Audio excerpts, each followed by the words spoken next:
আসসালামু আলাইকুম। আমি professor AKM Manjurul Alam, professor head of cardiac surgery, জাতীয় হৃদরোগ ইনস্টিটিউট, শেরেবাংলা, ঢাকা। আজকে আমরা যে বিষয় নিয়ে কথা বলবো সেটা হচ্ছে হার্টের ভালভ সার্জারি। আসলে ভালভ সার্জারি আমাদের দেশে সবচেয়ে বেশি হয় সাধারণত বাংলাদেশ, শ্রীলঙ্কা, ইন্ডিয়া, পাকিস্তান। সাধারণত এই রিজিয়নে ভালভ সার্জারি খুব বেশি হয়। আর এর মূল কারণ হচ্ছে রিউমেটিক হার্ট ডিজিজ বা বাত জ্বর বা বাতের ব্যথা।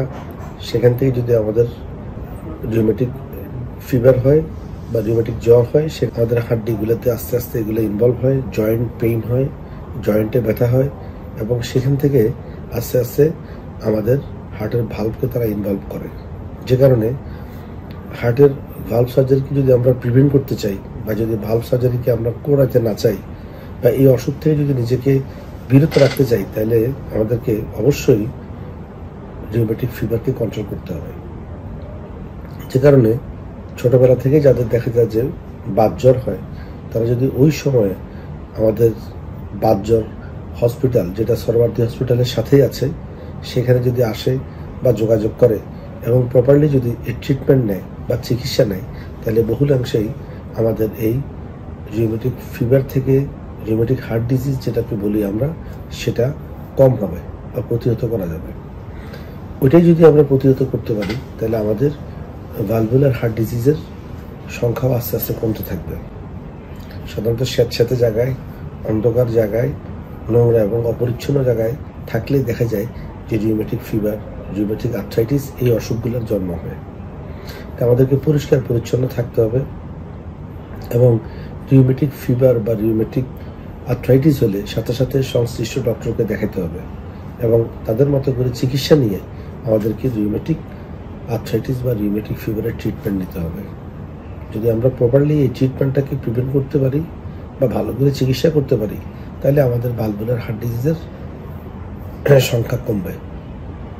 যেহেতু হার্টের ভালভ শুধু অপারেশন করে হার্টের ভালভ পরিবর্তন করলেই আমরা যে সবসময় ভালো থাকবো তাও কিন্তু নয়।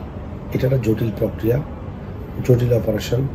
সরকার বিনামূল্যে সরকারি হাসপাতালে হার্টের ভালভ সাপ্লাই দিচ্ছে, আমরাও সেটা বিনামূল্যে লাগাচ্ছি।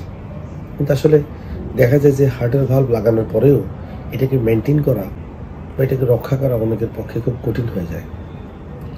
ঠিকমতো ওয়ারিনের ডোজ অ্যাডজাস্ট করা, অর্থাৎ রক্ত পাতলা করার জন্য যে ওষুধ আমরা দিই, ট্যাবলেট ওয়ারিন, সেটা রেগুলার খেয়ে এটাকে ফলো আপে রাখা খুবই দুরূহ ব্যাপার। সাধারণত আমাদের গ্রামে বা আমাদের পেরিফেরিতে যারা রিমোট এলাকায় থাকে বা দূর দূরান্তে থাকে, তাদের পক্ষে প্রতি মাসে আইএনআর, পিটিআইএনআর এই টেস্টগুলো করা সম্ভব হয় না। এটাই একটা পরীক্ষা, যে পরীক্ষার মাধ্যমে ভালভ লাগানোর পরেও রক্তের ঘনত্ব আমরা নির্ধারণ করে থাকি ট্যাবলেট ওয়ারিনের মাধ্যমে। সে কারণেই যে বিনামূল্যে ভালভ দেওয়ার পরেও রোগীর কিন্তু কষ্ট কমলো না, এবং এই কষ্টের পাশাপাশি তাকে আমাদের রেগুলার ফলো আপে রাখতে হয়। বেশ করে মেকানিক্যাল ভালভ লাগানোর পরে লাইফ লং তাদেরকে আমার ফলো আপে রাখতে হয়। অনেক রোগী আসতেও পারে না, যারা বিনামূল্যে সরকারিভাবে বিনা খরচে অপারেশন করে যায়, তারা আর ফলো আপে খুব একটা আসে না। যে কারণে এদের সাথে আমাদের খুব একটা যোগাযোগও থাকে না। হয়তো 3 বছর 4 বছর পরে আসলো, আসার পরে দেখা গেল তার ব্রেন স্ট্রোক বা প্যারালাইসিস। তার কারণ হচ্ছে তারা গত 2 বছর বা 3 বছর হয়তো ওষুধটাও রেগুলার খায়নি, পিটিআইএনআর মেনটেন করে নেই, যে কারণে এই কমপ্লিকেশনগুলো অ্যারাইজ করে। তাই ভালভ লাগানো ক্রেডিটটা, ভালভ যেন না লাগাতে হয়, সেই জন্য আমাদেরকে ছোটবেলা থেকে বাত জ্বরের চিকিৎসাটা প্রপারলি করতে হবে। বাংলাদেশ সরকারের মাননীয় প্রধানমন্ত্রীর নির্দেশে সরকারি হাসপাতালগুলোতে বিনামূল্যে ভালভ অপারেশন করা হয়, বাত জ্বরের চিকিৎসা দেওয়া হয়। আমার এই ভিডিওর মাধ্যমে যদি কারো বাত জ্বর হয় বা রিউমেটিক ফিভার হয়, তারা যেন বাত জ্বরের ডক্টরকে দেখায় অথবা বাত জ্বর হাসপাতালে যোগাযোগ করে, অথবা যাদের অলরেডি অসুখ হয়ে গেছে, তারা ভালভ চেঞ্জ করতে চায় বা ভালভ লাগাইতেই হয়, তারা যেন জাতীয় হৃদরোগ হসপিটালে আসে।